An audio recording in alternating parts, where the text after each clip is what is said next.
അമ്മേ, ഏട്ടത്തിയമ്മ എവിടെ? ഉറക്കമുണർന്നു വന്ന ഭർത്താവിന്റെ അനിയൻ ഉറക്കെ ചോദിക്കുന്നത് കേട്ടുകൊണ്ടാണ് നിമ്മി അടുക്കളയിൽ നിന്ന് പുറത്തേക്കിറങ്ങി വന്നത്. എന്താണ് എൻ്റെ ഏട്ടത്തിയമ്മേ, രാവിലെ തന്നെ അടുക്കളയിലായിട്ടും എനിക്കൊരു കോഫി പോലും കൊണ്ടു തരാത്തത്? നിമ്മിയെ കണ്ടതും ചിരിയോടെ തിരക്കി വിശാൽ അടുക്കളയിലേക്ക് കടന്നൊരു പാത്രമെടുത്ത് കാപ്പി ഉണ്ടാക്കി തുടങ്ങിയതും നിമ്മി അവനെ അനിഷ്ടത്തോടെ നോക്കി. ദാ ഏട്ടത്തിയമ്മ പിടിച്ചോ. ചൂടുള്ളൊരു കപ്പ് കാപ്പി അവൾക്ക് നേരെ നീട്ടി വിശാൽ പറഞ്ഞതും കപ്പ് കയ്യിൽ വാങ്ങാതെ അവനെ തുറിച്ചു നോക്കി നിമ്മി. ഇങ്ങനെ കണ്ണുരുട്ടി നോക്കി എന്നെ പേടിപ്പിക്കാതെ വേഗം ഈ കാപ്പി വാങ്ങി കുടിക്ക് ചെറിയേട്ടത്തി. എന്നിട്ട് പറ, എങ്ങനെയുണ്ട് എൻ്റെ കാപ്പിയെന്ന്. തുറിച്ചു തന്നെ നോക്കുന്നവളുടെ കയ്യിലേക്ക് കാപ്പിക്കപ്പ് വെച്ചു കൊടുത്ത് വിശാൽ തൻ്റെ കാപ്പിയും എടുത്ത് പുറത്തേക്ക് നടക്കുന്നേരത്താണ് നിമ്മിയെ തിരക്കി വിശാലിൻ്റെ ചെറിയേട്ടൻ വിഷ്ണു വന്നത്. എന്താണിവിടെ? ഏട്ടത്തിയമ്മയും അനിയനും കൂടി ഒരു സ്വകാര്യം പറച്ചിൽ. ചിരിയോടെ വിഷ്ണു തിരക്കുമ്പോൾ അവനെ ഒന്ന് കണ്ണിറുക്കി കാണിച്ച് അവിടെ നിന്ന് തൻ്റെ റൂമിലേക്ക് നടന്നു. എന്താണ് നിമ്മിക്കുട്ടി, രാവിലെ എൻ്റെ അനിയനുമായിട്ടൊരു രഹസ്യ സംസാരം? എനിക്കിട്ടുള്ള വല്ല പണിയാണോ? അവനെ ഉറങ്ങണ ഉറക്കത്തിൽ വിശ്വസിക്കാൻ പറ്റില്ല. അമ്മാതിരി വിത്താണ്. നിമ്മിക്കരികിലേക്ക് ചാരി അവളുടെ കമ്മലിൽ താളമിട്ട് വിഷ്ണു ചോദിച്ചതിന് മറുപടിയൊന്നും പറയാതെ നിന്ന നിമ്മി തൻ്റെ കയ്യിലെ കാപ്പിക്കപ്പ് വേഗം വിഷ്ണുവിൻ്റെ കയ്യിലേക്ക് വെച്ചു കൊടുത്തു. വിശാലിനോട് അവൾക്ക് ഉള്ളിൽ തോന്നിയ അതേ അനിഷ്ടം അവനിട്ട കാപ്പിയോട് പോലും ഉണ്ടായിരുന്നു. ഇത് വിശാലിട്ട കോഫിയാണല്ലേ നിമ്മി? ഞാൻ ഓർത്തു താനിട്ടതാണെന്ന്. കയ്യിലെ കാപ്പിയൊന്ന് മുത്തി വിഷ്ണു പറഞ്ഞതും ചുളിഞ്ഞുപോയി നിമ്മിയുടെ മുഖം. ഒരു കപ്പ് കാപ്പിയിൽ നിന്നൊക്കെ അതുണ്ടാക്കിയ ആളെ തിരിച്ചറിയാൻ പറ്റുമോ വിഷ്ണുവേട്ടന്? നിമ്മിയുടെ ചോദ്യം കേട്ടതും അവളെ നോക്കി തൻ്റെ ഇരുമിഴികളുമൊന്ന് ചിമ്മി വിഷ്ണു. അമ്മ ഈ കാപ്പിയൊന്ന് കുടിച്ചിട്ട് പറഞ്ഞേ, ഇത് ഞാൻ ഉണ്ടാക്കിയതാണോ അതോ ഇവൾ ഉണ്ടാക്കിയതാണോ എന്ന്. പുറകുവശത്ത് നിന്ന് അടുക്കളയിലേക്ക് കയറി വന്ന അമ്മയുടെ കയ്യിൽ കപ്പ് കൊടുത്ത് പറയുന്ന വിഷ്ണുവിനെ അന്താളിച്ചു നോക്കി നിമ്മി. ഒരു ചിരിയോടെ കാപ്പിയൊന്ന് മുത്തിയ അമ്മ വിഷ്ണുവിനെയും നിമ്മിയെയും മാറി മാറിയൊന്ന് നോക്കി നിൽക്കാതെ വേഗം പറഞ്ഞേ അമ്മേ, ഇത് ഞങ്ങളിൽ ആരുണ്ടാക്കിയതാണെന്ന്. നിങ്ങൾ രണ്ടാളും അല്ല ഇതുണ്ടാക്കിയത് എൻ്റെ വിശാലാണ്. എന്താ ശരിയല്ലേ മോളെ? അമ്മയുടെ ചോദ്യത്തിലും മറുപടിയിലും നിമ്മിയുടെ മുഖം ഒന്ന് വിളറി. അവളുടെ കണ്ണുകൾ വിഷ്ണുവിനെ തേടി. വിശാൽ ഉണ്ടാക്കിയ കാപ്പിയിൽ മാത്രമല്ല നിമ്മി, അവൻ്റെ സാന്നിധ്യമുള്ള ഏതൊന്നിലും ഉണ്ടാവും അവൻ്റെ ഒരു കയ്യൊപ്പ്. അതവൻ്റേതാണെന്ന് ആരും പറയാതെ തന്നെ അവനെ അറിയുന്നവർക്ക് മനസ്സിലാക്കാൻ പറ്റുന്നൊരു മാജിക് ഉണ്ടവന്. അതൊക്കെ നീയും ഇനി മനസ്സിലാക്കും. ഇതിപ്പോൾ നീ എൻ്റെ ഭാര്യയായി ഈ വീട്ടിലേക്കും ഞങ്ങളുടെ ഇടയിലേക്കും വന്നിട്ട് ഒരാഴ്ചയല്ലേ ആയുള്ളൂ. പോകെ മനസ്സിലാകും. നിമ്മിയുടെ കവിളിൽ സ്നേഹത്തോടെ തട്ടി പറഞ്ഞു. വിഷ്ണു അടുക്കളയിൽ നിന്നിറങ്ങിപ്പോയപ്പോൾ തൻ്റെ ഉള്ളിൽ നുരഞ്ഞു പൊന്തുന്ന ദേഷ്യം പല്ലുകൾ കടിച്ചമർത്തി ഒതുക്കി നിമ്മി. അമ്മ, ഇന്ന് പാവയ്ക്ക തീയലുണ്ടാക്കോ? കുറേ ആയില്ലേ നമ്മൾ തീയലുണ്ടാക്കിയിട്ട്?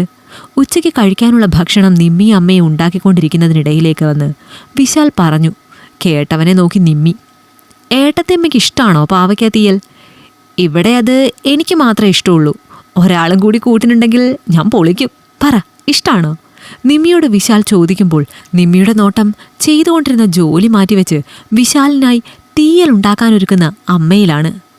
ഇരുണ്ടുപോയവളുടെ മുഖം ആ കാഴ്ചയിൽ. ഇഷ്ടമാണോ ഏട്ടത്തിയമ്മയ്ക്ക് തീയൽ? വിശാലാണ് പിന്നെയും. എനിക്കിഷ്ടമില്ല. ഇഷ്ടമില്ലാന്ന് മാത്രമല്ല, അതിൻ്റെ സ്മെല്ല് പോലും സഹിക്കാൻ പറ്റില്ല എനിക്ക്. തൻ്റെ പ്രിയ വിഭവത്തെ യാതൊരു മടിയുമില്ലാതെ വിശാലിന് മുന്നിൽ വെച്ച് തള്ളി പറയുമ്പോൾ നിമ്മിയിൽ മുന്നിട്ട് നിന്നത് അവനോടുള്ള വാശി മാത്രമാണ്. എനിക്ക് മടുത്തു മമ്മി. ഇവിടെ വിഷ്ണുവായുള്ള വിവാഹം ഉറപ്പിച്ചത് മുതൽ, കല്യാണം കഴിഞ്ഞ് വന്നത് മുതൽ ഞാൻ കേൾക്കുന്നതും കാണുന്നതുമാണ് വിശാൽ പുരാണം. എവിടെയോ എപ്പോഴും ഒരു വിശാൽ, എന്തിനും ഏതിനും എല്ലാവർക്കും വിശാൽ. അവനെ ഊട്ടാനും ഉറക്കാനും എന്താ ഇവിടുത്തെ ബഹളമെന്ന് അറിയോ മമ്മിക്ക്? അവനെ ശ്രദ്ധിക്കുന്നതിൻ്റെ പകുതി പോലും ഭാര്യയായി എന്നെ വിഷ്ണുവേട്ടൻ ശ്രദ്ധിക്കുന്നില്ല. അറിയോ മമ്മിക്ക്? 10-20 വയസ്സായ അവനെ ഇവരൊക്കെ കൊച്ചു കുഞ്ഞിനേക്കാൾ കഷ്ടത്തിലാണ് കൊഞ്ചിച്ചുകൊണ്ട് നടക്കുന്നത്. ഇവിടുത്തെ മരുമകളായി കയറി വന്ന എന്നെ ശ്രദ്ധിക്കുന്നേയില്ല ഇവരാരും. മടുത്തു എനിക്ക് ഇതെല്ലാം കണ്ടിട്ട്. റൂമിൽ ചെന്ന് സ്വന്തം മമ്മിയെ ഫോണിൽ വിളിച്ച് തൻ്റെ മനസ്സിലുള്ളതെല്ലാം കൊട്ടിയിട്ടു നിമ്മി. അവളുടെ പരാതികൾക്ക് ഓരോന്നിനും പരിഹാരം നിർദ്ദേശിച്ചു നൽകുമ്പോൾ നിമ്മിയുടെയും മമ്മിയുടെയും മനസ്സിലും വിശാലിനോടുള്ള ദേഷ്യം നിറഞ്ഞു നിന്നു. ആ വീട്ടിലെ ആരുമല്ലാത്ത ഒരുത്തൻ അവിടെ സർവാധിപനായി ജീവിക്കുന്നതിൽ അവർക്കും സഹിക്കാൻ പറ്റില്ല. വിഷ്ണുവിൻ്റെ ഏട്ടൻ വിശാഖിൻ്റെ ഭാര്യ വിദ്യയുടെ സഹോദരനാണ് വിശാൽ. അനാഥനാണ് വിദ്യയും വിശാലും. ചെറുപ്പത്തിലെ ഒരപകടമുണ്ടായതിലൂടെ മാതാപിതാക്കളെ നഷ്ടമായവർ. വിശാഖ് വിദ്യയെ വിവാഹം കഴിച്ചപ്പോൾ ചേച്ചിക്കൊപ്പം ഇവിടെ എത്തിയതാണ് വിശാൽ. ജോലി സംബന്ധമായി വിശാഖും വിദ്യയും ബാംഗ്ലൂരിലേക്ക് മാറിയപ്പോൾ അവർക്കൊപ്പം പോവാതെ നാട്ടിൽ നിന്നതാണ് വിശാൽ. വിവരങ്ങളെല്ലാം വിഷ്ണു പറഞ്ഞതു മുതൽ വിശാലിനെ ഇഷ്ടമല്ല നിമ്മിക്ക്. ആരുമല്ലാത്ത ഒരുത്തൻ വീട്ടിലെ എല്ലാം ആയതിൻ്റെ ദേഷ്യം. തനിക്ക് എവിടെയും എപ്പോഴും എല്ലാവരുടെയും ശ്രദ്ധയും പരിഗണനയും കിട്ടണം, തന്നെ എല്ലാവരും ബഹുമാനിക്കണം എന്നെല്ലാം ചിന്തിക്കുന്നവൾക്ക് വിശാലിനെ ഉൾക്കൊള്ളാൻ തക്കം വിശാല മനസ്സൊന്നുമില്ല. വിഷ്ണുവേട്ടാ, എനിക്ക് കോളേജിൽ നിന്ന് ടൂറ് പോകാനുള്ള പൈസയുടെ കാര്യം മറക്കല്ലേ? പതിവ് അത്താഴവേളയിൽ വിഷ്ണുവിനോട് വിശാൽ പറഞ്ഞതും ദേഷ്യമിരമ്പി നിമ്മിയിൽ. ടൂറിനുള്ള പൈസ മാത്രം മതി നിനക്ക്, പോക്കറ്റ് മണിക്കൊന്നും വേണ്ടേ? അതുകൂടി ചോദിക്കടാ നോണം കെട്ടവനെ. നീ എൻ്റെ വിഷ്ണുവേട്ടനോട്.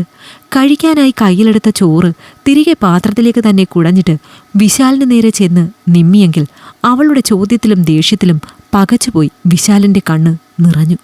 ഏട്ടത്തിയമ്മ, ദയനീയമായി വിളിച്ചു പോയവൻ. ആരുടെ ഏട്ടത്തിയമ്മ?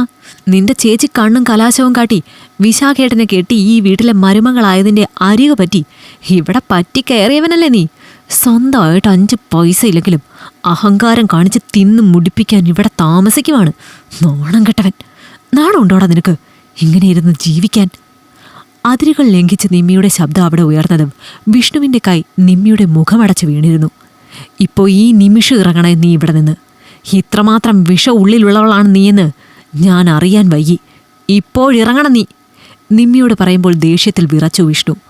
വിഷ്ണുവേട്ടാ, ഞാൻ അത്... അടികൊണ്ട കവിളിൽ കൈ ചേർത്ത് തപ്പിത്തടഞ്ഞു നിമ്മി. ഇവൻ എന്നോട് പൈസ ചോദിക്കുന്നുണ്ടെങ്കിൽ അതവൻ്റെ പൈസ ആണെന്ന് പൂർണ്ണ ബോധ്യം അവനുള്ളതുകൊണ്ടാണ്. ഈ വീട് മുതൽ ഞാൻ ജോലി ചെയ്യുന്ന സൂപ്പർ മാർക്കറ്റും നീ ഇപ്പോൾ കഴിച്ച ഭക്ഷണം വരെ ഇവൻ്റെയാണ്. ഇവൻ്റെ അച്ഛൻ ഇവനും വിദ്യയ്ക്കുമായി സമ്പാദിച്ചു വെച്ചതുകൊണ്ട് ജീവിതം കെട്ടിപ്പടുത്തവരാണ് ഞാനും എൻ്റെ ഏട്ടനും. ഇവനോളം ഞങ്ങൾക്ക് പ്രിയപ്പെട്ട മറ്റൊന്നില്ല ഭൂമിയിൽ. ദേഷ്യത്തിൽ സത്യങ്ങൾ ഓരോന്നായി വിഷ്ണു വിളിച്ചു പറയുമ്പോൾ കേട്ട വാർത്തകളുടെ പകപ്പിലാണ് നിമ്മി. തനിക്കടുത്ത് നിൽക്കുന്ന വിശാലിനെ തല ഒന്ന് ഉയർത്തി നോക്കാൻ പോലും സാധിക്കാതെ നാണം കെട്ട് നിമ്മി നിൽക്കുമ്പോൾ ഒരു മൂളിപ്പാട്ടോടെ തൻ്റെ മുറിയിലേക്ക് നടന്നു വിശാൽ. ആരൊക്കെ വന്നാലും പോയാലും ഇതവൻ്റെ കുടുംബമാണെന്ന ഉത്തമ വിശ്വാസം അവൻ്റെ ഉള്ളിൽ അത്രമേൽ പതിഞ്ഞു കിടപ്പുണ്ട്. അത് മതിയവന് ഈ ജന്മം. ഇഷ്ടമായെങ്കിൽ ലൈക്ക് ചെയ്യൂ. നിങ്ങളുടെ അഭിപ്രായങ്ങൾ കമന്റായി രേഖപ്പെടുത്തൂ. കൂടുതൽ കഥകൾ കേൾക്കാൻ ഈ ചാനൽ സബ്സ്ക്രൈബ് ചെയ്യൂ.